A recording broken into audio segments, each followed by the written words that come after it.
हाँ आप कर हाँ, लो। आप अपना कर लीजिए, अब कोई दिक्कत नहीं आएगी।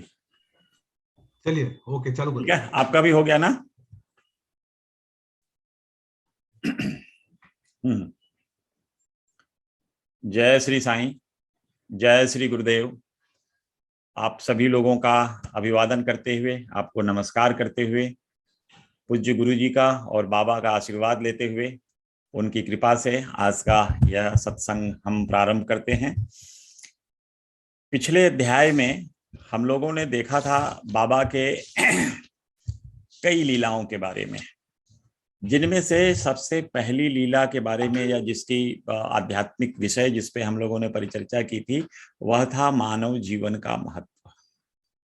देखिए, इस कथा को मैं बार बार इसको क्यों सार इसका बोलने जा रहा हूँ आज, रीजन ये है कि हम सभी मनुष्य योनि में हैं, और मनुष्य योनि में आने के बाद जिसका मुख्य उद्देश्य यही है कि हम ईश्वर को प्राप्त कर लें।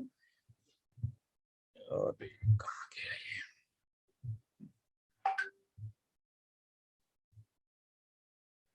अगर इस योनि को प्राप्त करने के बाद, मनुष्य योनि को, और हम लोग ईश्वर से विमुख रहते हैं और ईश्वर के बारे में, ईश्वर के आराधना, पूजन, अर्चन, उनके दिए हुए ज्ञान का सदुपयोग करते हुए यदि अपने जीवन को हम मोक्षगामी नहीं बनाते, तो हमसे बड़ा कोई मूर्ख नहीं होगा। यूं कहें कि एक सुनहरा अवसर जो परमात्मा ने हमें मनुष्य के रूप में दिया है, हम इस अवसर को ऐसे ही गंवा रहे हैं, इस अवसर का हम लाभ नहीं उठा रहे हैं। सभी योनियों में, जैसा हम सभी लोग जानते हैं, आकर 4,00,00,84 योनि भ्रमित यह जीव अविनाशी। तो ये 84,00,000 योनियों में भ्रमण करने के बाद मनुष्य योनि प्राप्त होती है। और मनुष्य योनि इतनी महत्वपूर्ण है, इतनी महत्वपूर्ण है कि इस योनि में आने के लिए देवता भी तरसते हैं। देवता भी यही कहते हैं, बड़े भाग मानुष तन पावा। यह मनुष्य का शरीर भाग्य से ही मिलता है, और हम मानते हैं कि हमारे सत्कर्मों से, जब हमारा सत्कर्म प्रबल होता है, उन सत्कर्मों का परिणाम मिलता है हमें यह मनुष्य योनि में जन्म से। देखिए, ऐसा ही नहीं है। ईश्वर जब सृष्टि का निर्माण कर रहे थे, तो उस समय ईश्वर ने सबको बना दिया, मनुष्य तब नहीं बनाए थे। तो उनके बारे में जानने के लिए किसी योनि में, किसी भी जीव में कोई क्षमता नहीं थी। ऐसा कोई जीव नहीं बन पाया था जो ईश्वर को समझ सके, उनके गुणों को समझ सके। तो ईश्वर को हैरानी हुई कि आखिर ये सृष्टि आगे कैसे चलेगी। ईश्वर ने अल्टीमेटली मनुष्य बनाया, मनुष्य योनि जनरेट किया। और मनुष्य को क्या दिया? लोगों से अलग क्या था? उसको ज्ञान दिया, बुद्धि और विवेक। कि इंसान अपने ज्ञान से, अपने बुद्धि और विवेक से ज्ञान अर्जित कर ईश्वर के बारे में, उसकी सृष्टि के बारे में, उसकी संरचना के बारे में समझ सकेगा, और ईश्वर को प्राप्त करने के लिए जितना संभव हो उतना प्रयास करेगा। यह सोचकर जब इंसान को भगवान ने बनाया, और इंसान को देखकर ईश्वर भी बहुत प्रसन्न हुए कि इंसान ही एक ऐसा जीव है, इंसान ही एक ऐसा योनि है जहां व्यक्ति हमारे स्वरूप को समझ सकता है। इसलिए मैं सबसे यही प्रार्थना करता हूं, आप सभी लोगों से मैं खुद प्रयास करता हूं कि जब भगवान ने हम पे इतनी कृपा की है, हम कहने का मतलब मैं अपने जीव को बोल रहा हूं, जो हमारी आत्मा है। शरीर तो आज मनुष्य योनि में है, कल किसी और योनि में होगी, परसों किसी और योनि में रही होगी। हमें यह शरीर जो मिली है, तो यह ईश्वर की कृपा समझो। इस योनि को प्राप्त करने के बाद भी यदि हम ईश्वरत्व न प्राप्त करें, यदि हम ईश्वर के दिखाए रास्ते पे चलने का प्रयास न करें, क्योंकि ईश्वर तो बार बार किसी न किसी रूप में हमारे बीच में आते रहे हैं और अपनी ज्ञान गंगा का प्रवाह बहाते रहते हैं। कभी राम के रूप में आए, कभी कृष्ण के रूप में आए, कभी साईं के रूप में आए, कभी स्वामी समर्थ के रूप में आए। तो तमाम रूप चाहे वो अल्लाह का हो, पैगंबर हो, चाहे ईसा मसीह हो, वो किसी न किसी रूप में आते हैं और एक नव धर्म सृजन करके जाते हैं। नव धर्म इसलिए सृजन करते हैं कि जब समाज में व्याप्त बुराइयां होती हैं और सदगुरु आके उन बुराइयों को समाप्त करता है, तो उन समाप्ति के बाद एक नए धर्म का सृजन होता है। भगवान श्री कृष्ण ने गीता में भी यही कहा है, परित्राणाय साधूनाम विनाशाय च दुष्कृताम। भगवान हर युग में अपने भक्तों के ऊपर आए कष्ट को दूर करने के लिए अवतरित होते रहे हैं। सो चाहे किसी भी रूप में आए, नारायण अवतार लेते हैं, चाहे पैगंबर मोहम्मद हो, चाहे ईसा मसीह हो, चाहे साईं हो, चाहे राम हो, चाहे कृष्ण हो, चाहे बुद्ध हो, किसी न किसी स्वरूप में हमारे बीच में आते हैं और एक नया धर्म स्थापित करते हैं। आपको इसका अनुमान इस कोरोना काल में अवश्य लग गया होगा कि नया धर्म क्या होता है। हमारी जीवन शैली बदल गई। इस कोरोना महामारी में हमने जीने की एक नई कला सीख ली। कैसी कला सीख ली कि हम में जितनी डिसिप्लिन नहीं थी, जितनी हम सफाई पसंद नहीं होते थे, आज कोरोना ने हमें वह चीजें सिखा दी कि यदि हम इन गुणों का, इन स्वरूपों का, इन दिशा निर्देशों का पालन नहीं करेंगे तो इस सृष्टि में हमारा जीवन दूभर होगा, ये हमारे लिए मुश्किल होगा। सो एक नया रीति पैदा हो गई समाज में जीने के लिए कोरोना कालखंड से। तो इसी तरह की नवधर्म होती हैं कि जब समाज में कोई चीज बहुत बुरी तरह से फैल जाती है, वह समाप्त होती है, तो एक नया आचरण, नया व्यवहार, नया समाज पैदा होता है। इसी को हम लोग कहते हैं कि सदगुरु ने एक नवधर्म स्थापित किया और इसी नवधर्म का पालन हम सभी लोगों को करना चाहिए। तो ये तो बिल्कुल स्पष्ट है कि जब मनुष्य योनि भगवान ने दिया है तो इस योनि का बिल्कुल सदुपयोग करें। देखिए, हम तो इस योनि की सबसे ज्यादा सदुपयोग यही मानते हैं कि यदि हम श्री सच्चिदानंद साईनाथ महाराज के दिखाए रास्ते पे चल पड़े, उनके उपदेशों का पालन करें, जो मार्गदर्शन सच्चिदानंद साईनाथ ने किया, यदि हम इन रास्ते पे चल लें तो यह समझिए कि हमारा गंतव्य हमको प्राप्त हो जाएगा। कुछ और बहुत आडंबर पूजा पाठ करने की आवश्यकता नहीं है। सिर्फ सच्चिदानंद साईनाथ महाराज के दिखाए रास्ते पे चलें। अरे और चीजें छोड़िए, एक सामान्य सी चीज का अगर हम नित्य प्रतिदिन पालन करें कि जीवों पे बाबा ने सदैव सभी जीवों पे की मदद की, तो हमारा भी कर्तव्य है कि हम प्राणी मात्र की सेवा करें, जैसा बाबा ने प्राणी मात्र की सेवा की। बाबा ने क्या किया? बाबा सदैव भूखों को खाना भोजन प्राप्त कराए, खाना खिलाए, और जिनको वस्त्र नहीं था, बाबा ने एक बार तड़खड़ साहब बहुत लंबा थान का कपड़ा ले जाकर बाबा को दिए थे कि बाप सोचा था कि बाबा इसको रोज एक नई कफनी पहनेंगे, लेकिन सच्चिदानंद साईनाथ महाराज अपना नहीं, अपने भक्तों का ध्यान रखते। सच्चिदानंद साईनाथ महाराज ने उस कपड़े के थान को गांव वासियों में एक एक टुकड़े सबको बांट दिया। सबसे कहा कि आप पहन करके नया कपड़ा सिला करके पहन लीजिए। यह स्वभाव सच्चिदानंद का है। सच्चिदानंद साईनाथ महाराज सदैव अपने भक्तों पर अहेतु कृपा किया करते थे। यही गुण हम में भी आना चाहिए यदि हम कह रहे हैं कि हम सच्चिदानंद श्री साईनाथ महाराज के भक्त हैं। सो आजकल जब आप सुनते होंगे तो लोग थोड़ी मोड़ी पूजा करके बाबा के मंदिर जा करके ज्यादा बोलने लगते हैं। कहते हैं, किसी से पूछो तो कहते हैं आजकल तो हमारे जीवन का श्रेय, हमारे जीवन का लक्ष्य ही सच्चिदानंद साईनाथ महाराज हो गए हैं। आजकल तो मैं बाबा को पूर्ण समर्पित जीवन हो गया है मेरा, मैं उनको पूर्ण समर्पण के साथ उनकी आराधना करता हूं। यह भाषा विलास है, इसमें सत्यता नहीं है।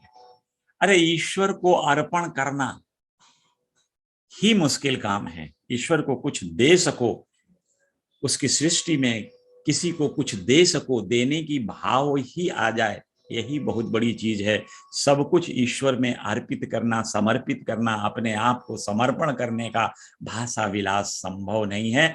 तो मैं तो सदैव यही कहता हूं कि वास्तविकता में जिए, सत्यता के साथ जिए, भाषा विलास के चक्कर में ना फंसे, क्योंकि सच्चिदानंद साईनाथ महाराज कभी भी इसमें विश्वास नहीं करते थे। बाबा कर्म में विश्वास करते थे। इसलिए आपने देखा होगा सच्चिदानंद साईनाथ महाराज को कि जो कुछ भी उन्हें हमें समझाना होता था, उसके लिए बाबा एक लीला करते थे, एक कहानी, एक कथा के रूप में हमारे सामने ले आते थे, जिसमें खुद मुख्य पात्र के रूप में अभिनय करते थे, ताकि हम जीवन की बारीकियों को समझ सके। सच्चिदानंद साईनाथ महाराज की ऐसी कृपा थी। सो साईनाथ महाराज के समीप जब हम आ चुके हैं, जब हम उनके शरण में आ चुके हैं, कहते हैं कि हम बाबा के भक्त हो चुके हैं, तो आइए सब लोग संकल्प करें कि बाबा के दिखाए रास्ते पर चलकर अपने इस मनुष्य जीवन को हम सफल बना लेंगे। तो मैं इस मनुष्य जीवन पे के महत्व के बारे में इससे ज्यादा इस कथा में नहीं, तो अपनी कथा के लिए समय कम पड़ जाएगा। और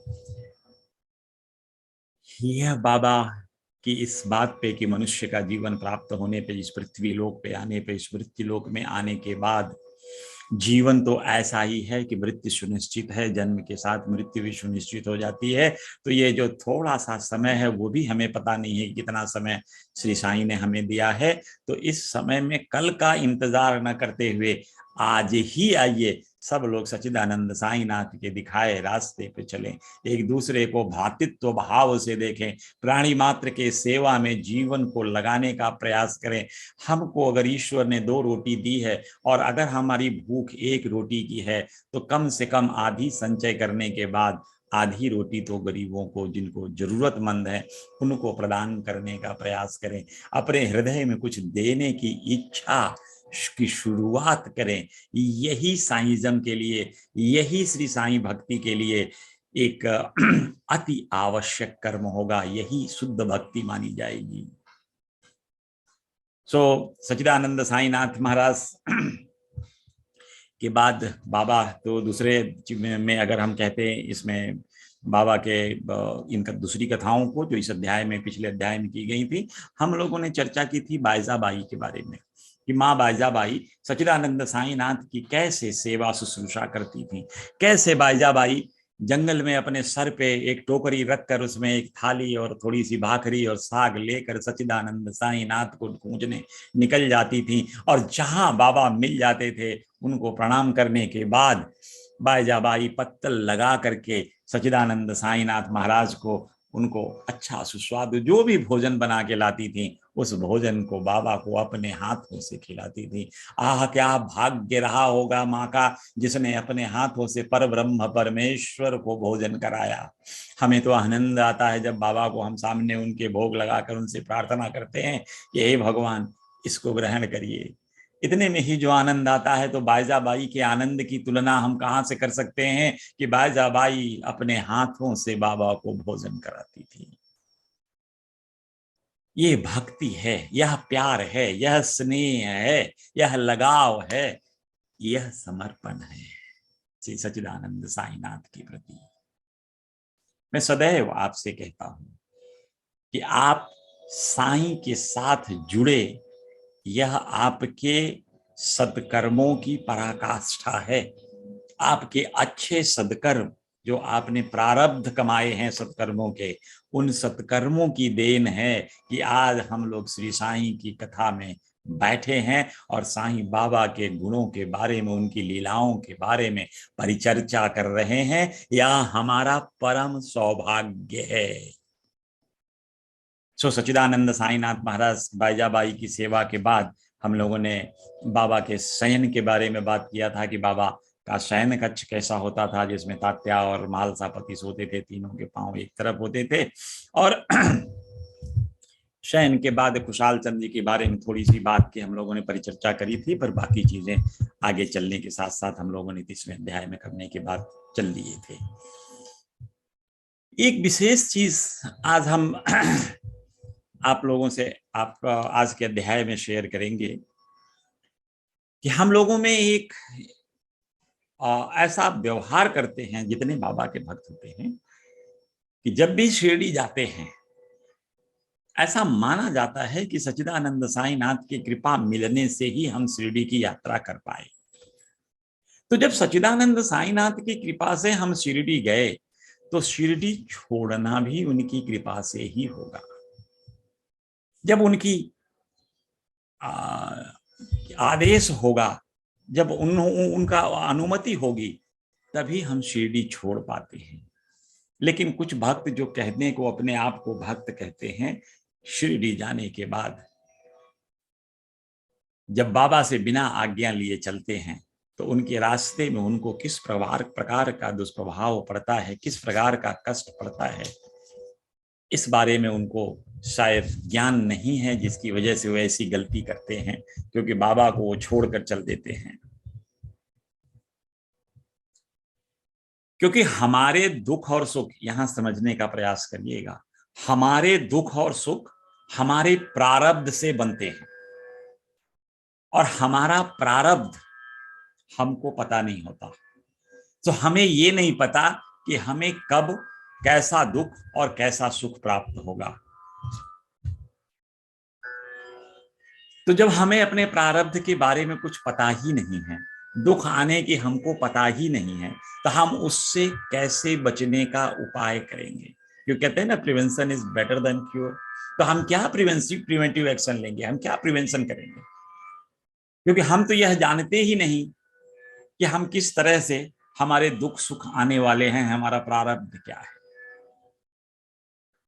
लेकिन सच्चिदानंद साईनाथ महाराज को ये सारी प्रारब्ध, जो हमारे प्रारब्ध हैं, वो सच्चिदानंद साईनाथ महाराज को सब ज्ञात होते हैं, क्योंकि बाबा तो ओमनीप्रेजेंट हैं, सर्वशक्तिमान हैं, बाबा सब सर्व ज्ञाता है। तो उनको मेरे बारे में, हमारे बारे में सब कुछ पता होता है कि हमें क्या कष्ट आने वाला है। इसीलिए जब कोई शिरडी जाता था तो सच्चिदानंद साईनाथ महाराज से आज्ञा प्राप्त करता था कि हे बाबा, अब मैं घर जाना चाहता हूं, कृपया मुझे आज्ञा दीजिए। और सच्चिदानंद साईनाथ महाराज का जिसने भी आज्ञा लेकर घर गए, रास्ते में उन्हें किसी प्रकार की कोई बाधा नहीं आई। यदि कोई बाधा आई भी तो सामान्य रूप से उसका हल निकल गया और वो सरलता से खत्म हो गया। तो ये बाबा की दूरदर्शिता थी, सर्वव्यापकता थी कि बाबा अपने भक्त के प्रारब्ध को जानते थे, भक्त पे आने वाले कष्टों को जानते थे, भक्त पे आने वाले दुखों को जानते थे। इसलिए सच्चिदानंद सदैव अपने भक्त, किसी को बोलते थे कि नहीं अभी तुम रुको, 2 दिन के बाद जाना। आज्ञा मान लिया तो मान लिया, और जिसने नहीं माना, निश्चय जानिए उसको रास्ते में कई तरह की कठिनाइयां मिली हैं, इसमें भी कोई संशय नहीं है। बाबा की अवज्ञा करने वालों की संख्या कम नहीं है। जितने भी शिरडी में भक्त बाबा के थे, सब बाबा के आज्ञा की अवहेलना कर चुके। एकमात्र ऐसे भक्त थे काका साहब दीक्षित जी, जिन्होंने बाबा की कभी अवज्ञा नहीं की, बाबा के किसी भी आज्ञा को मना नहीं किया, सब आज्ञा को सिरोधार्य किया और उस आज्ञा के अनुसार ही कार्य किया। आप सब लोग बकरे की कथा जानते हैं। जब द्वारका माई में एक जीर्ण शीर्ण मरणों लायक बकरा लाया गया, उसे काटने के लिए बाबा के तमाम भक्त, जो बाबा के बड़े अनन्य भक्त कहलाते थे, उनको बाबा ने कहा और सारे लोग छोड़कर किसी न किसी बहाने से भाग गए। पर सच्चा सोना तो काका साहब दीक्षित थे, ये खरा सोना। काका साहब दीक्षित को बाबा ने आज्ञा दिया और काका साहब ने अपने हाथ में चाकू लेकर बकरा काटने के लिए तैयार हो गए। तो ये होती है भक्ति, जो गुरु आज्ञा का पालन करना, गुरु आज्ञा का पालन बिना इफ और बट लगाए कर लेना। गुरु के बारे में जो गुरु ने कहा तो ठीक है, जब हम गुरु पे संपूर्ण विश्वास करते हैं। लेकिन हम तो संपूर्ण विश्वास अपने या तो स्वार्थ से नहीं कर पाते, या हम गुरु को उतना महत्व, मतलब उस तरह का स्थान या उस तरह का श्रद्धा नहीं डेवलप कर पाए हैं, उस तरह का विश्वास नहीं डेवलप कर पाए हैं कि अगर गुरु कह रहा है तो इसके पीछे कुछ रहस्य होगा। पर हम अपनी मजबूरियों को, अपनी चीजों को उसके साथ जोड़कर आगे निकल पड़ते हैं। तो आज हम ऐसी ही कुछ कथाओं का वर्णन करेंगे यहाँ पे, जिसमें सच्चिदानंद साईनाथ महाराज की आज्ञा बिना लिए जो लोग शिरडी छोड़े उनके साथ क्या घटना घटी। तो इनमें से एक प्रमुख हैं कि तात्या कोटे पाटिल के बारे में हम लोग बात करेंगे। आप सब लोग जानते होंगे तात्या कोटे पाटिल बाबा के कितने नजदीक रहने वालों में से एक थे। ये बाबा के एक तरह से कहा जाए कि अनन्य भक्तों में से तात्या कोटी पाटिल एक थे। बड़े प्रिय थे क्योंकि ये बाईजाबाई के पुत्र थे और बाईजाबाई का बाबा पे अटूट प्रेम था, अटूट भक्ति थी, और बाबा का भी बाईजामा में अटूट विश्वास और श्रद्धा था, क्योंकि बाबा को वो बेटा मानती थी और बाबा बाईजामाई को मां मानते थे। खैर चलिए, तो एक बार तात्या कोटे पाटिल एक बार बाजार जाने को उद्धरित हुए। उनको कोपर गांव जा रहे थे, तो कोपर गांव जाने से पहले तांगे में बैठ करके बाबा के मस्जिद द्वारिका माई के सामने आए और आकर के बोले, बाबा मैं तो बाजार जा रहा हूँ, कोपर गांव जा रहा हूँ। जोर से दूर से बोल के चल दिए। बाबा ने कहा, नहीं नहीं अभी तुम मत जाओ, उधर कोपर गांव की तरफ मत जाओ, अभी जाना ठीक नहीं है। लेकिन किसने सुनना था? बालक, नवयुवक गाड़ी में बैठा है, मतलब बैलगाड़ी में, तो चल पड़े। नहीं नहीं नहीं। तो बाबा ने कहा, अच्छा तात्या है, एक बात का ध्यान रखो, अगर जा ही रहे हो तो श्यामा को अपने साथ ले लो, क्योंकि श्यामा के रहने से तुम्हारे साथ अच्छा होगा, श्यामा को लेकर जाओ। पर तात्या को बाबा की बात कहाँ सुनाई पड़ रही है। उनकी आज्ञा का अवहेलना करके तात्या अपने तांगे को तुरंत आगे बढ़ा लिया। 2 घोड़े लगे हुए थे उसमें, और घोड़े बड़े अच्छे थे। उसमें एक घोड़े का दाम उस समय 300 रुपये था। अब 300 रुपये का अंदाज लगाइए कितना महंगा घोड़ा रहा होगा। तो अति चंचल और द्रुतगामी, मतलब तेज भागने वाला घोड़ा। तो ठीक है, जैसे ही इनकी बग्गी पहुंचती है शामली बिहिर गांव के पास, तो शामली बिहिर में पहुंचते पहुंचते उसमें सामने से एक साइकिल आई और घोड़ा बिदक गया। अचानक उसका मूड खराब हो गया और वो बहुत तेजी से दौड़ने लगा। उसकी रफ्तार अचानक बहुत ज्यादा हो गई, और इससे हुआ क्या कि इनका जो तांगा था वो गिर गया। तात्या भी गिर गए। तात्या को बहुत चोट भी आई, लेकिन इतनी चोट नहीं आई कि जिससे वो बहुत सीरियस हो। यह देखिए विशेषता बाबा की। यहाँ क्या था, प्रारब्ध के हिसाब से उनको बहुत ज्यादा कष्ट होना था, प्रारब्ध प्रबल था, इसलिए उन्होंने बाबा के वचनों पर, बाबा के मना करने पर भी ध्यान नहीं दिया। लेकिन कितने भक्त वत्सल हैं साईं महाराज। हमारे साईं बाबा सदैव अपने भक्तों के लिए जीवन जीते हैं। उन्होंने शिरडी में रहकर तो भक्तों का उद्धार ही किया। इसके अलावा बाबा तो उनके लिए भक्त ही सब कुछ थे।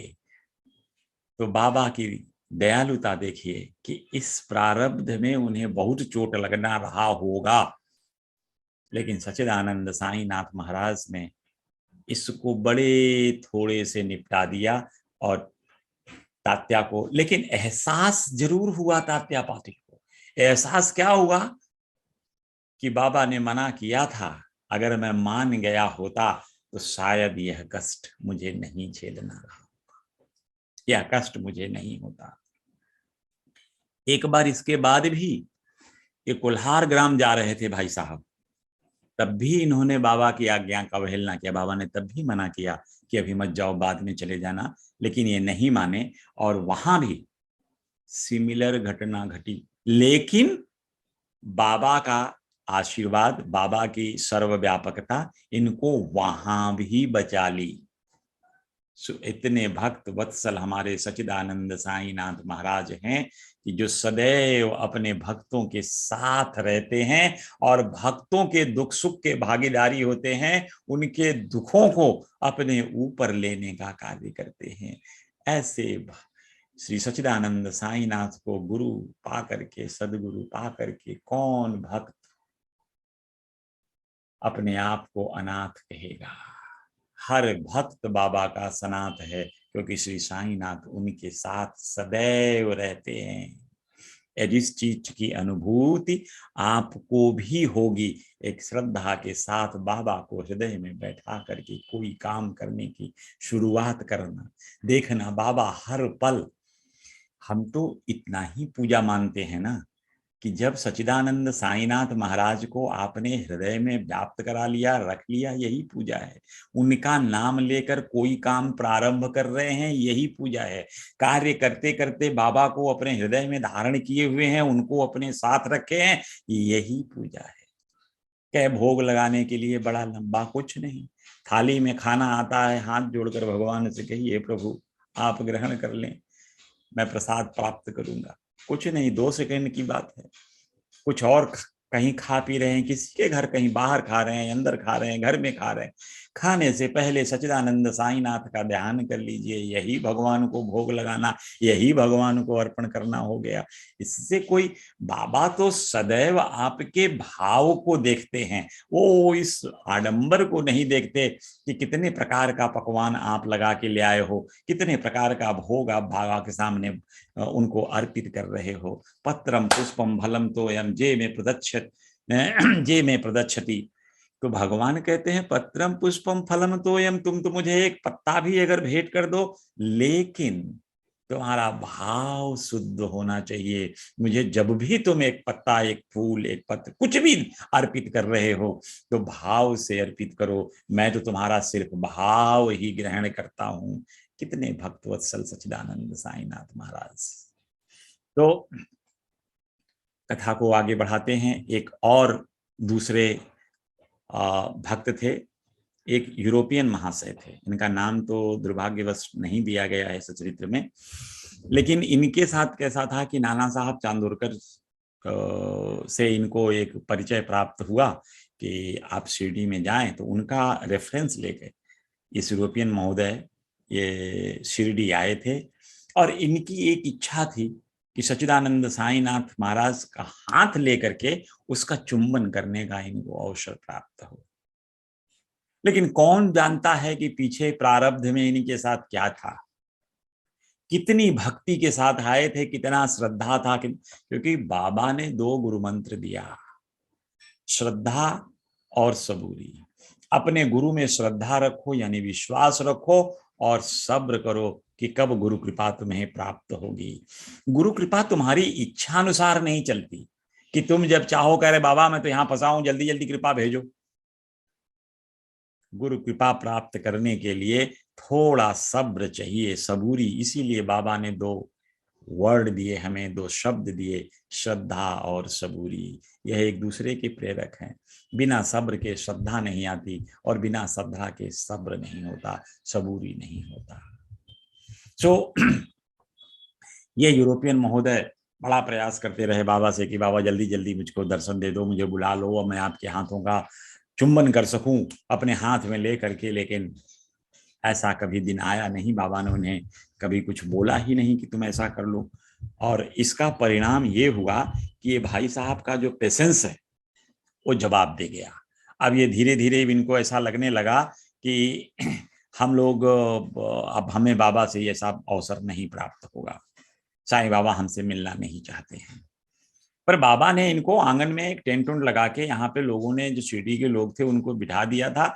उसके बाद कई दिनों तक जब नहीं मिल पाए तो पेशेंस जवाब दी तो इन्होंने कहा नहीं मैं तो घर जाऊंगा यार, मैं यहाँ क्या करूंगा यहाँ।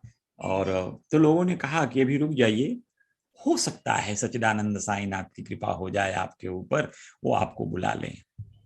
इन्होंने कहा नो नो नो नो, अब मेरा बहुत हो गया है, मैं अब यहाँ नहीं रुकने वाला। तो लोगों ने कहा अच्छा नहीं रुकने वाले हो तो कोई बात नहीं, लेकिन जाने से पहले साईं बाबा से अनुमति तो ले लो, उनकी आज्ञा तो लेकर जाओ। पर इन भाई साहब को जाने की ऐसी जल्दी पड़ी थी कि इन्होंने साईं बाबा से कहाँ आज्ञा लिया, चल पड़े, निकल पड़े कि ना भाई हम चले जाते हैं। इन्होंने तुरंत तांगा बुलाया और तांगे पर बैठ करके चल पड़े। अब इनके साथ भी देखिए वही घटना घटी जो तात्या के साथ घटी। क्या घटना कि इनके सामने से भी बैलगाड़ी आई और सारी एक बाइसिकल आई और इनका तांगा, इनके घोड़े भी भागने लगे, चमक गए, जो तेज से भागने लगे। तो इनके भागने से ऐसा हुआ घोड़ों के कि तांगा लड़खड़ा के गिर गया। अब भाई साहब का एक अंग उसी तांगे में फंस गया, अब वो छूटा नहीं। घोड़ा दौड़ता जा रहा है, तांगा खिसता जा रहा है, और चूंकि उसी में इनका फंस गया था तो ये भी उसी के साथ साथ घिसते हुए चले जा रहे हैं। किसी तरह से घोड़े रुके, इनको उठाया गया और वहीं कोपरगांव के अस्पताल में भर्ती करके इनका ट्रीटमेंट किया गया। सो ये चीजें होती हैं। बाबा ये घटना घटित होने वाली थी। बाबा इस चीज को जानते थे, अंतर्यामी थे सच्चिदानंद साईनाथ महाराज, भक्त वत्सल थे। इसलिए क्योंकि उन्होंने अपना हाथ का चुंबन तो नहीं करने दिया, लेकिन फिर भी उनका आशीर्वाद इनके ऊपर था, उनकी कृपा इनके पास थी कि यह इस दुर्घटना में भी जीवित बच गए और सकुशल बाबा की याद करते हुए ये अपने घर को विदा हो गए। इस घटना से हमको, ये दोनों घटनाएं अगर हम देख लें तो इससे हमको क्या पता चलता है? इससे हमको यह शिक्षा मिलती है कि जो भी शिरडी गया है, आते वक्त सच्चिदानंद साईनाथ महाराज से हाथ जोड़कर उनसे आज्ञा लेकर ही आए। आज भी हम लोग जब शिरडी जाते हैं तो जाने से पहले बाबा को प्रणाम करते हैं और कहते हैं बाबा हम घर जा रहे हैं। जिसको रोकना होगा बाबा किसी न किसी तरीके से रोक लेंगे, और जिनको नहीं रोकना है सो उनको तो जैसे तैसे बाबा। और एक चीज देखिए, ये सब जानते हैं, इसमें मैं एक सच्ची घटना बताता हूँ गुरु जी के साथ जो मेरे साथ घटी थी। हम लोग गढ़गंगा का जो मेला लगता है, मुरादाबाद ट्रस्ट गंगा मेला का आयोजन करते हैं, दिवाली के आसपास ये मेला होता है। वहाँ कैंप लगा था, गुरुजी उस कैंप में जाते हैं। तो उस कैंप में मैं भी कहीं बाहर गया था और दिल्ली में टूर पे था, तो मैं भी चला गया कि मौका है एक दिन का तो चल के गुरुजी के दर्शन करके चले आते हैं। ये गुरु के प्रति दर्शन के लिए ना एक मन में उठती है कि अगर संभव है तो कर लेते हैं, मिल जाता है तुम्हारे भाग्य हैं। तो ये भाग्य समझकर हम चले गए गुरु जी के पास, दर्शन किए, मेले में रहे, सब कुछ बड़ा अच्छा रहा। प्रातः काल जब सुबह के समय सब लोग बाबा को प्रणाम कर रहे थे, बाबा किसी से पूछ रहे हैं कि क्या प्रोग्राम है, तुम कहाँ जा रहे हो, चलो सब लोग मुरादाबाद चलो। मेरी शाम की फ्लाइट थी, तो और उस फ्लाइट को मैं 2 बार एक्सटेंड पहले कर चुका था। तो मैंने गुरुजी को कहा बाबा मेरी तो एक फ्लाइट है शाम की, सो मुझे आज्ञा दीजिए कि मैं चला जाऊं। तो बाबा ने एक शब्द बोला कि देखो अच्छा ठीक है तुम जाना है तो जाओ, पर तुम खाना वाना खा के जाना यहां से। मैंने कहा जैसी आज्ञा बाबा जी। हमारे साथ और 2-3 लोग थे जो उनको दिल्ली जाना था, तो हम तो बाबा के आज्ञा को मान गए कि बाबा ने कहा कि तुम खाना खा के जाना, और अभी निकलोगे तो भी शाम को पहुंचोगे, खाना खा के 1 बजे निकलोगे तब भी शाम को पहुंचेगे। लेकिन इस बात का गूढ़ रहस्य हमें समझ में नहीं आया।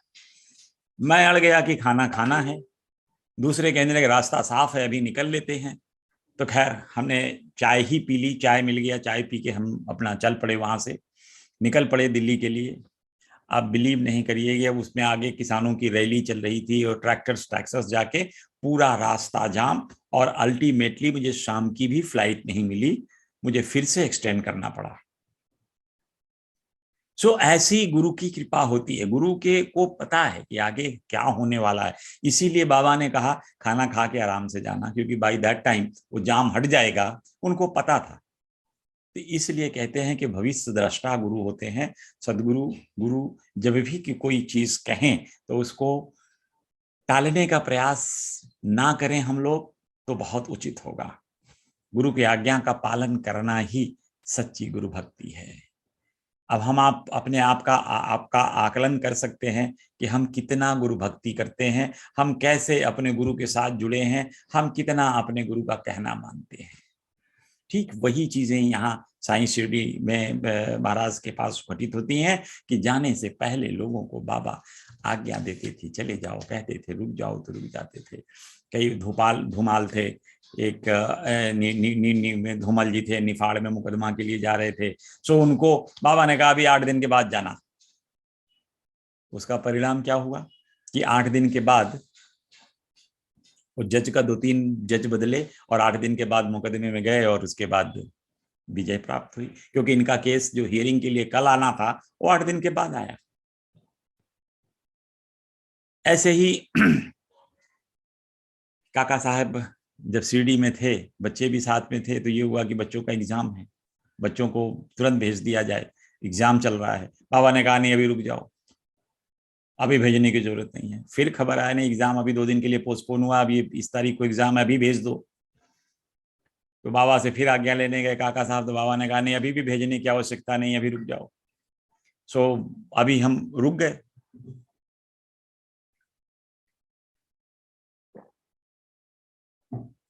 क्योंकि काका तो बाबा के ऐसे भक्त थे कि बाबा के इशारे पर ही चलते थे, जो बाबा कह दें उसकी अवहेलना तो उन्होंने जीवन पर्यंत कभी नहीं की।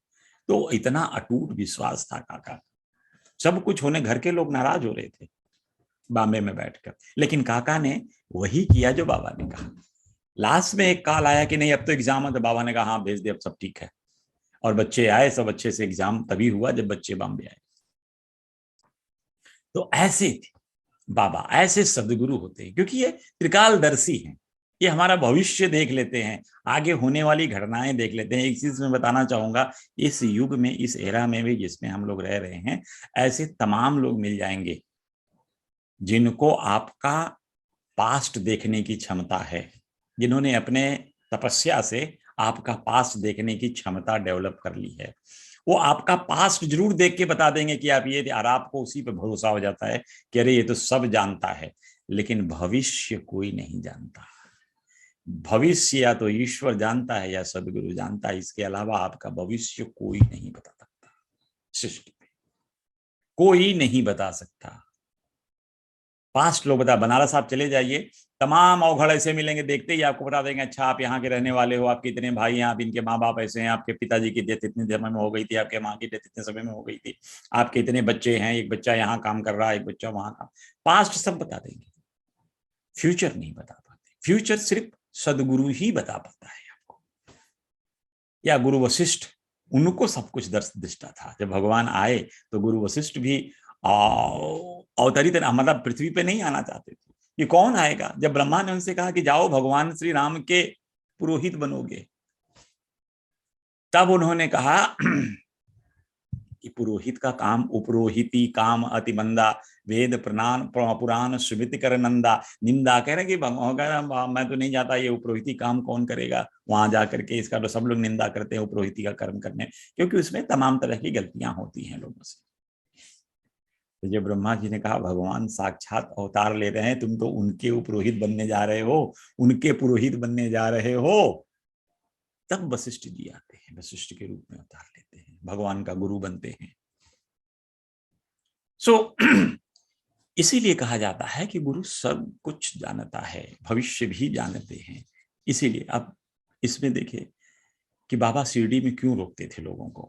समय अभी 20-25 मिनट है, मैं संक्षेप में बताता हूं कि शिरडी में बाबा लोगों को क्यों रोकते थे। आप सब लोगों ने जीएस खापर्डे जी को जानते होंगे, क्योंकि जीएस खापर्डे की डायरी के नाम से बहुत मशहूर है बाबा के। जीएस खापर्डे के बारे में उनकी एक आदत थी कि वो नित्य प्रतिदिन एक अपना जो भी दिन में दिनचर्या हुई उसको शाम को डायरी में लिख देते थे। और खापर्डे जी ने करीब 45 डायरीज लिख चुके थे। तो खापर्डे जी एक बार शिरडी आए, ये आए थे 1910 में दिसंबर में, 4-5 दिन रहे, चले गए बाबा के दर्शन करने के लिए, उनको उत्कंठा हुई। खापर्डे जी के बारे में बड़े संक्षेप में बता दूं कि खापर्डे जी कांग्रेस के बड़े वरिष्ठ नेता थे, तिलक जी के समर्थक थे। नरम दल गरम दल जब बंटवारा हुआ था बंगाल डिवीजन के बाद, तो आप समझ सकते हैं कि उस समय ये एक तिलक साहब गरम दल के नेता बन गए थे और उन्हीं के साथ खापर्डे जी थे। बाद में राजद्रोह के केस में तिलक साहब को अरेस्ट किया जाता है ब्रिटिश गवर्नमेंट द्वारा, और उनको अरेस्ट करके रंगून में जेल में डाल दिया जाता है। उनके मुकदमा को लड़ने के लिए ये भी तिलक जी के मुकदमा के साथ साथ ये अपने जीएस खापर्डे जी बड़े मान्य सर्वमान्य वकील थे, तो ये गए थे लंदन में उनके मुकदमा लड़ने, फिर उनके रंगून से उनसे मिलते हुए आए। अब चूंकि तिलक जी के साथ थे तो गवर्नमेंट की जनरल यह फीलिंग हुई कि यह व्यक्ति भी उग्रवादी है, यह इसके अगेंस्ट भी देशद्रोह का मुकदमा चलाया जाए, उनको भी अरेस्ट करने की बात चलने लगी।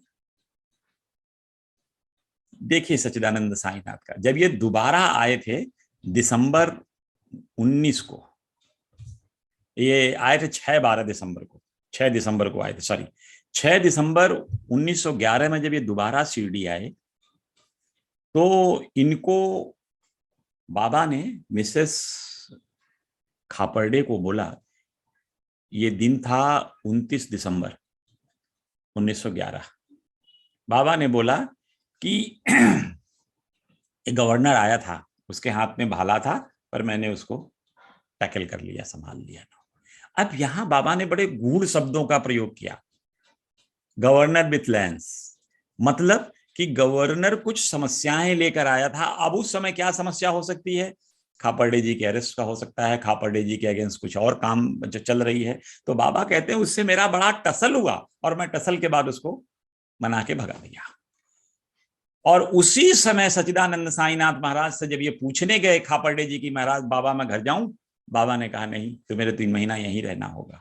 और अल्टीमेटली खापर्डे जी 15 मार्च को 2012 में, सॉरी 1912 में वहां से गए, उनको तब अनुमति मिली, तब तक सारा चीज सॉल्व हो गया था। तो सच्चिदानंद साईनाथ महाराज बहुत बड़े, एक तरह से कहा जाए ना कि भविष्य दृष्टा थे, भविष्य में आने वाली सभी समस्याओं को देख लेते थे और उसी के अनुसार अपने भक्तों को सलाह देते थे और भक्तों से कहते थे कि ऐसा काम करके सब कुछ सफल, तुम्हारी कष्ट कट जाएंगे। तिलक जी को भी बाबा ने सलाह दी, तिलक जी भी बाबा से मिलने गए थे। खैर ये कहानियां बड़ी होंगी, इसलिए मैं इसको संक्षेप में, कभी समय मिलेगा तो इनके बारे में मैं आप लोगों को बताऊंगा, क्योंकि गुरुजी ने भी इस पे एक बड़ी अच्छी new findings on Shirdi Sai Baba वो बुक लिखी है। उसमें इन सब सारी चीजों का बाकायदे साक्ष्य के साथ, जितने भी हमारे पास वो मिलते हैं एविडेंसेस, उनके साथ बाबा ने इसमें इसका वर्णन किया है। सो जब कभी भी मौका लगे आपको, आप जरूर देखिएगा। और इसके बाद हम चलते हैं, पिछले अध्याय में हमने देखा था कि सच्चिदानंद साईनाथ महाराज का रोज भिक्षावृत्ति, बाबा जितने भी शिरडी वासी थे उनके घरों में भिक्षा लेने जाते थे, उनमें से 5 घरों में मुख्यतया बाबा से लेते जाते थे। आपने यह भी देखा होगा कि सच्चिदानंद साईनाथ इन 5 घरों में, जैसे उसमें बेसिक थे, सखाराम सिलके पाटिल थे, नंदराम थे, नंदराम जी के घर जाते थे, अप्पा जी कोते पाटिल थे, और ये बामन राव जी थे, गणपत राव पाटिल थे, बाईजाबाई के घर, 3-4-5 घरों में बाबा सदैव भिक्षा के लिए जाते थे। और बाबा के भिक्षा की तो ऐसी स्थिति थी कि जो कुछ भी आप दे दें वो अपने एक पात्र में, 3 पात्र में, गीला सूखा सब अलग अलग, तो क्या करना सब एक में ले लेते थे। सूखा जो बिल्कुल सूखा वो थैले में डालते थे, बाकी गीला जितना सामान है सब उस 3 पात्र में ले लेते थे, और ला करके एक बड़ा सा नाद टाइप चीज था बाबा का, द्वारिका माई में रखे थे। वहां जितना भी भिक्षा मिला है सूखा गीला सब एक साथ मिला के मिक्स करके रख देते थे। उसमें से 2-4 बाइट अपने ले लेते थे, कुछ गरीब ले लेते थे, कुछ चूहे बिल्ली कुत्ते ले आते थे। तो सबका उदर पोषण बाबा किया करते थे भिक्षावृत्ति से। एक प्रश्न उठता है, उस समय सच्चिदानंद साईनाथ महाराज के जो भक्त थे उनको दक्षिणा में 1000 रुपए के आसपास प्राप्त, खूब ज्यादा पैसे मिल जाते थे। 3 रुपए तो बड़े अधिकारियों का उस समय तनख्वाह, सैलरी हुआ करती थी मंथली। उस समय बाबा को 1000 रुपए तक दक्षिणा का प्राप्त होना, कितनी बड़ी संपत्ति मिलती थी। अब आप अंदाज लगाइए कि फिर इतनी संपत्ति या इतना सब कुछ मिलने के बाद साईनाथ महाराज भिक्षावृत्ति क्यों करते थे, क्यों जरूरत पड़ी बाबा को भिक्षावृत्ति करने की, क्यों बाबा भिक्षा के लिए जाते थे, भिक्षाटन करते थे, जब सब कुछ बाबा को उपलब्ध हो रहा है दक्षिणा के द्वारा। तो इस तरह की बात सबके सामान्य मानवी के जीवन में भी, सामान्य मानवी के दिमाग में भी यह चीजें आती हैं। इस पे आप सोचते होंगे कि ऐसा आखिर होता क्या है, ऐसा क्यों हुआ है। तो इसके लिए बड़ा शिक्षा इस पे भिक्षा के बारे में सोचने के लिए आप एक चीज देखिए कि शास्त्र क्या कहता है।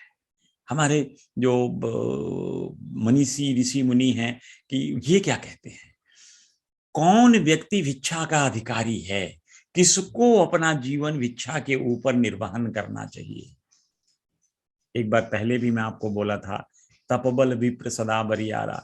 ब्राह्मण अपने जो ब्राह्मण होते थे वो अपने तपस्या से बहुत बलशाली होते थे, उनके पास बहुत शक्ति होती थी। उनके लिए कहा है कि जब किसान अपना खेत से अपनी फसल काट ले जाए, चिड़िया उस खेत में गिरे दाने को चुग लें, ऐसे खेत में ब्राह्मण जाकर के जो अन्न मिलता है, जो दाने मिलते हैं, उनको लेकर आए और उससे बनाकर अपना भोजन करे, तो ऐसा तपस्वी ब्राह्मण कहलाता था। उनके लिए इस तरह के जीवन यापन का एक तरीका बताया गया था। तो अब बात आती है कि सच्चिदानंद साईनाथ महाराज को क्या भिक्षा मांगना उचित था, क्या भिक्षाटन करके अपना जीवन यापन करना उचित था। इसको अगर हम धीरे से इसे शास्त्र के हिसाब से देखें, जो हमारे शास्त्र कहते हैं, तो उन शास्त्रों के हिसाब से सबसे जो आवश्यक चीज थी भिक्षावृत्ति के लिए, कि 3 आसक्तियां हमारे जीवन में होती हैं। मनुष्य के सामने 3 आसक्तियां, वह आसक्ति है कामिनी, कांचन और कीर्ति। हम इन 3 आसक्तियों में फंसते हैं। कामनी मतलब सुंदर स्त्री के रूप में फंस के माया मोह में फंसते हैं। कांचन मतलब सुख समृद्धि संपत्ति सोना, इसके चक्कर में फंसते हैं। या कीर्ति, मेरा यश हो, मुझे सब लोग जाने, मैं बहुत बड़ा बनूं, मैं सब मेरा नाम हो, यश कीर्ति फैले। ये 3 ही चीज की ऐसी है आसक्ति जिसके ग्रसित होकर मनुष्य अपने सब इधर उधर के धंधे करता है। आप खुद विचार करके देखिए, कामनी, कांचन और कीर्ति, इन 3 के अलावा कोई आसक्ति नहीं है जिसके पीछे आप भागते हो। शास्त्र कहता है कि जिस व्यक्ति के पास ये तीनों आसक्तियां ना हो, जिन्होंने इन तीनों आसक्तियों को त्याग कर दिया हो, वह सर्वथा गृहस्थ से ऊपर रहने का अधिकारी है। वह गृहस्थ आश्रम में ना जा करके, यानी गृहस्थ का मतलब कि वो परिवार चलाए और उसमें साधन इकट्ठा करे खाने पीने का, उनसे ऊपर रहने का, अपने गृह में भोजन का प्रबंध ना करने का अधिकारी है। तो बाबा तो आप सब जानते हैं उनके व्यवहार को, उनके सामने क्या कामिनी, क्या कांचन, क्या कीर्ति। बाबा तो सदैव ऐसे लोग, जैसे दासगणु महाराज एक सामान्य कांस्टेबल, आज दासगणु महाराज बाबा के भक्त होने के कारण उनकी यश कीर्ति कहाँ कहाँ संपूर्ण विश्व में जाने जाते हैं। दासगणु महाराज, उनकी रचनाएं संपूर्ण विश्व में पढ़ी जाती हैं, सुनी जाती हैं। ये सच्चिदानंद साईनाथ की कृपा है। सो इन्हीं चीजों को देखते हुए बाबा तो बाल ब्रह्मचारी थे। बाबा को कोई कामिनी का कोई मतलब नहीं था। कांचन का मतलब जितना दिन भर में दक्षिणा मिलता था उसके ज्यादा लेने की इच्छा कहाँ, बाबा को जो मिला है वो भी दान कर देते थे। सो इसलिए इस तथ्य को देखते हुए, इस शास्त्र के मत को देखते हुए हम यह कह सकते हैं कि सच्चिदानंद साईनाथ महाराज भिक्षाटन के अधिकारी थे। शास्त्रोक्त है, शास्त्र अनुसार भी अधिकारी थे। दूसरा दृष्टिकोण, इसको दूसरी तरह से अगर देखें कि उनको भिक्षाटन की आवश्यकता क्यों थी, उनका भिक्षाटन क्यों उचित है। दूसरा है पंच सुनायक, 5 तरह के पाप जिनका वर्णन किया जाता है हमारे जीवन में। जब हम जीते हैं सामान्य जीवन में, ये हम 5 तरह के पाप करते हैं। जैसे इसको कहते हैं बेसिकली कंकणी, पेशणी, उत्कुंभी, मार्जनी और चूली। ये 5 तरह के कर्म हम करते हैं और इन कर्मों को करने में हमसे पाप होता है, जीव हत्या होता है। तो इसलिए हमारे पास भी को पाप तो लगा, और इन पाप से मुक्ति क्या होगी? तो ये पांचों पहले कर्म देख लें कि जिन कर्मों को जीवन जीने के लिए तो हमें ये 5 कर्म करने पड़ते हैं। अब रसोई चला रहे हैं तो कंकड़ी यानी अनाज गेहूं पीसेंगे नहीं तो भोजन कैसे बनेगा? दूसरा चीज, दाल दलहन पेसणी यानी दलहन दाल को दलेंगे नहीं तो दाल बनेगी कैसे? दाल ही नहीं प्राप्त होगी तो बनाओगे कहां से? उदकुंभी, बर्तन जूठा किए तो मांजेगा कौन? बर्तन को तो साफ करना होगा ना, मलना तो होगा। मार्जनी, बर्तन को मांज करके धोना। फिर तीसरा होता है चूली, चूल्हा सुलगाना। अब इनमें पाप कहां से होता है, कैसे जीव हत्या होती है, मैं संक्षेप में इसको आपको बता रहा हूं कि जब आप पीसते हैं तो कहा जाता है ना कि गेहूं के साथ गुण भी पीस जाता है। कई जीव हैं जो गेहूं अन्न के साथ पीस जाते हैं, वो हमारी हमारी अनभिज्ञता से वजह से पिस गए। दलते समय भी यही हो जाता है। बर्तन को मलते समय भी बहुत से ऐसे जीव हैं जो बर्तन के ऊपर उस बचे खुचे खाने को अपना जीवन बना करके चल रहे हैं, जैसे बैक्टीरिया से बहुत से। और तीसरी चीज मार्जनी, माजना और धोना, इसमें भी बहुत से बैक्टीरिया जीव की हत्या हो जाती है। चूल्हा सुलगाते हैं, उसके ताप से जो भी जीव उसके सानिध्य में आ गए उन सबकी मृत्यु होती है, वो सब मारे जाते हैं। तो ये कहते हैं कि इन क्रियाओं में ऐसा होता है कि इन क्रियाओं से पाप कर्म होता है। तो इसलिए इन गृहस्थाथियों को जब पाप लगता है तो उसके लिए 5 तरह के यज्ञ बताए गए हैं। वो 5 तरह के यज्ञ कौन से हैं? ब्रह्म यज्ञ। ब्रह्म यज्ञ का मतलब ब्रह्म को अर्पण करना। पितृयज्ञ यानी पितृ को यज्ञ, पितृ को अर्पण करना, उनकी उपासना करना। देव यज्ञ, देवताओं को बलि प्रदान करना, उनको भोजन प्रदान करना। और भूत यज्ञ, प्राणियों को दान करना। और आता है मनुष्य यज्ञ, अतिथियों को दान करना। तो ये 4-5 तरह के जो कर्म हैं, इनके करने से इन पापों से मुक्ति हो जाती है। यदि शास्त्रानुसार इन कर्मों को किया जाए तो चित्त शुद्ध होकर ज्ञान के द्वारा आत्मानुभूति सहजता से प्राप्त हो सकती है, ऐसा शास्त्रों का मत है।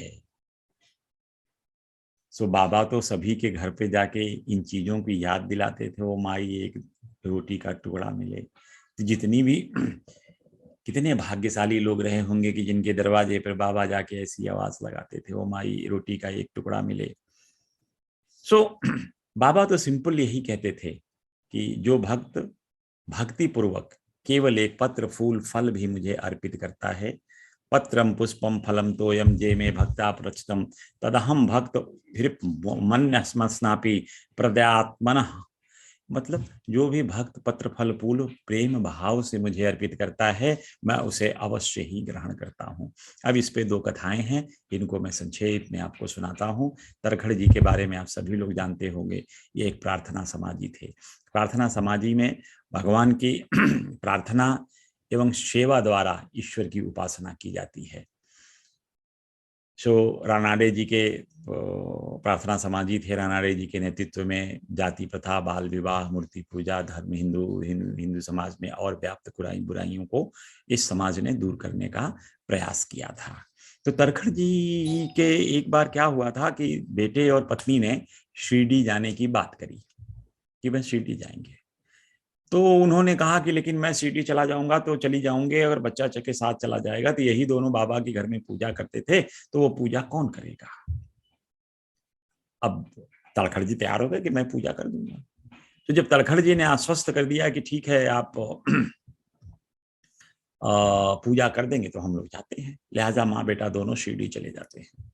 शिरडी जाने के बाद ये हजरत तलखड़ जी ने बाबा से कहा कि देखिए भगवान, इसको मेरी पूजा तक ही मत सीमित रखना, मुझे याद भी दिला देना अगर मैं कुछ भूल रहा हूं तो। और उन्होंने पहले दूसरे दिन तो पूजा बड़ी अच्छी की। तीसरे दिन के समय जब पूजा करने बिना भगवान को अर्पित किए वो खाना नहीं खाते थे और चले जाते, ऑफिस नहीं जाते थे, आते थे तो वही बाबा का प्रसाद भोजन में मिलता था। एक दिन दोपहर को लौटे भोजन करने के लिए, तो बाबा से कहा कि भाई, अपने रसोइये से कहा भाई बाबा का प्रसाद कहाँ है? कह रहा महाराज आज तो आपने भूल बस बाबा को प्रसाद चढ़ाया ही नहीं। तलखड़ जी गए बाबा के पास, बाबा से कह रहे हैं कि बाबा मैंने आपसे आग्रह किया था कि मुझे याद दिला देना अगर कुछ ऐसा होता है तो, प्रभु मेरे से गलती हो गई है, मुझे क्षमा कर दीजिए। त्रिलोकदर्शी सच्चिदानंद साईनाथ महाराज इधर शिरडी में क्या करते हैं कि माँ बेटे के सामने माँ को बोल रहे हैं माँ आज मैं कुछ भोजन पाने के इच्छा से तुम्हारे घर बांद्रा गया था, द्वार में ताला लगा था, फिर भी मैंने किसी तरह से अंदर प्रवेश किया, क्योंकि सच्चिदानंद साईनाथ को अंदर जाने में कोई रुकावट नहीं थी। तो कह रहे हैं देखा वहां की भाऊ ने मेरे लिए तो कुछ रखा ही नहीं खाने के लिए, यानी तलखड़ जी ने कुछ खाने के लिए नहीं रखा। उनका बेटा वहीं समीप में खड़ा था, तो उसको लगा कि क्या बाबा को मैंने इतना बोल के आया था कि ऐसे ध्यान से करना, और बाबा ने पूजा में त्रुटि कर दी। तो उसने वहीं एक पत्र लिखा अपने पिताजी को कि आपको मैंने इतना समझाया था, उसके बाद भी आपने ऐसी त्रुटि कर दी। इधर तलखड़ जी ने भी अपने बेटे को एक पत्र लिखा पत्नी के नाम से कि भाई मेरे से गलती हो गई, ऐसा हो गया, और एक दूसरे को एक ही दिन पत्र मिलते हैं। यह बाबा की सर्वव्यापकता की देखिए कैसी लीला है, कैसे भगवान अपने भक्तों को यह एहसास कराते हैं कि तुम जो भी कर रहे हो मुझे सब पता है, मैं तुम्हारे सब गुणों से परिचित हूं। एक बार यही मिसेस तलखड़ 3 चीज भेजी थी बाबा के लिए, भरित और काचरिया और पेड़ा। अब देखिए सच्चिदानंद साईनाथ महाराज ने इन पदार्थों को जो प्रेम पूर्वक भक्तों द्वारा भेजे गए हैं कैसे ग्रहण करते हैं। ये रघुवीर भास्कर पुरंदरे जी को सब लोग जानते हैं। पुरंदरे जी शिरडी आ रहे थे तो बांद्रा से श्रीमती तलखड़ जी से मिलने गए। हम लोगों की भी ऐसी ही होती है हाल ना कि शिरडी जाते हैं तो 10 लोगों को बोलते हैं शिरडी जा रहे हैं, चलना है या कुछ, तो लोग यूजुअली दक्षिणा दे देते हैं कि बाबा को दक्षिणा दे देना। तो वहां पे पुरंदरे जी ने मिसेस तलखड़ को बोला कि हम तो शिरडी जा रहे हैं, तो उन्होंने बाबा को बैगन ला करके दिया और बोला कि आप बाबा को एक भुरता और एक काचरिया भगवान को हमारी तरफ से अर्पित कर देना बना के। मिसेस पुरंदरे शिरडी में आई और एक बैगन का उन्होंने भरता बना करके, भरता माने बैगन को भून करके उसमें मसाले वसाले डाल करके तो वो भुरता बनता है, सब लोग जानते होंगे बैगन भुरता। तो बैगन भुरता बना करके उन्होंने बाबा को भेंट दिया, चढ़ाया, और वहां देखा कि बाबा बड़े प्रेम से बैगन भुरता खाया और सबको बांट बांट के खाया, बड़ा एंजॉय किया। और फिर बाबा ने खबर राधा कृष्ण माई को भिजवाया कि माँ मुझे काचरिया खाने की इच्छा है, क्योंकि मिसेस पुरंदरे सिर्फ भुरता लेके गई थी, और जबकि मिसेस तलखड़ ने उनसे कहा था कि एक बैगन का भुरता और एक का काचरिया बना के देना। काचरिया मतलब बैगन के पीसेस काट करके, स्लाइसेस काट करके उसको घी में तल देना और उस पर नमक मिर्च लगा देना, ये काचरिया होता है। सो बाबा ने कहा कि मुझे तो काचरिया भी खाना है। वो राधा कृष्ण माई परेशान हुई कि बाबा को काचरिया कहाँ से खिलाएं, और काचरिया के लिए फिर देखा गया कि बैगन कौन लाया था, तो बैगन पता चला कि मिसेस पुरंदरे लाई थी। तो मिसेस पुरंदरे को फिर कहा गया कि भाई आप कहाँ से बैगन लाई थी, आपके पास है क्या, बाबा काचरिया खाएंगे। तो उनको अपना भी विस्मृति याद आया और उन्होंने काचरिया बनाकर बाबा को दिया। कैसे सच्चिदानंद साईनाथ महाराज अपने भक्तों द्वारा भेजी गई छोटी बड़ी सभी प्रकार के उपहार को, उनके भेंट को स्वीकार करते हैं। गोविंद राव मानकर जी, इनकी कहानियां हमने बहुत सुनेंगे, अभी आगे कथाओं में आएगा। 1915 में इनको अपने पिता की अंत्येष्टि क्रिया करना चाहते थे, तो शिरडी गए तलखड़ से मिल करके, फिर शिरडी जाते हैं तो मिसेस तलखड़ ने कहा कि जब शिरडी जा रहे हैं तो मेरी तरफ से बाबा को कुछ भेंट दे देना। अब वो भेंट में क्या देना, एक पेड़ा देना। अब वो पेड़ा कहाँ से था, वो ढूंढने के लिए घर में गई, कुछ भी भेंट देने लायक नहीं मिला। तो एक पेड़ा, वो भी उच्छिष्ट, यानी भगवान को पहले ही भोग लगाया जा चुका था। फिर भी माँ ने कहा कि चलो भगवान को तो हम क्या सकते हैं, भाव ग्रहण करते हैं। उन्होंने भाव से वो पेड़ा दे दिया। और इधर मानकर जी गए, बाबा के दर्शन किए। तो बाबा जी सुबह तो कुछ नहीं बोले उनसे, लेकिन जब शाम को मानकर फिर से गए बाबा का दर्शन करने, तो बाबा ने उनसे पूछा, भाई माँ ने कुछ तुम्हें चलते समय दिया नहीं है? तो कहने बाबा कौन, कुछ नहीं। कह रहे तुम्हें एक मिठाई नहीं दी है? अब तड़क इनको मानकर जी को शर्म आई, क्षमा मांगे कि हमसे गलती हो गई, मैं भूल गया। और जाकर के वो पेड़ा लाए और बाबा उस पेड़ा को ग्रहण किए। एक दिन की बात, ये सब हम लोग बात किस पे कर रहे हैं कि भगवान पत्र फल फूल जो भी आप भाव से देते हो उसको ग्रहण करते हैं। भाव ये है। एक कथा और है कि एक दिन मिसेस तलखड़, दोपहर का भोजन तैयार हो चुका था, थालियां परोसी जा रही थी, उसी समय वहां एक भूखा कुत्ता आया। माँ ने क्या किया कि थाली से उठा के 2-4 टुकड़े रोटी के कुत्ते को डाल दिया। जब वो द्वारिका माई पहुंची तो बाबा ने कहा कि माँ आज तुमने मुझे भरपेट भोजन कराया। मिसेस तलखड़ बड़ा आश्चर्यचकित रही कि मुझे तो खुद भोजन नहीं मिलता, मैं द्वारिका माई में जो भोजन मिलता है उससे खाती हूँ, और बाबा कह रहे हैं कि माँ तुमने मुझे भरपेट भोजन कराया, मैं तृप्त हो गया, मुझे बड़ा अच्छा लगा। तब बाबा ने कहा, माँ वो जो कुत्ते को तुमने भोजन खिलाया वो मैं ही तो था, वही तो मैं था, तुम्हारा भोजन ग्रहण किया। तो यह एक ध्यान रखिएगा कि जब भी आप किसी जरूरतमंद की कुछ भी आवश्यकता पूर्ति करते हैं, वह ईश्वर को अर्पित होता है, ईश्वर उसे उस रूप में ग्रहण करते हैं। यह सिंपल सा जानिए, आप किसी जानवर को एक रोटी खिलाते हैं, वो आप ईश्वर को दे रहे हैं, क्योंकि वो असहाय है रोटी कमाने में बनाने में। तो इसलिए असहायों की सेवा करना अपने जीवन का धर्म बना लीजिए।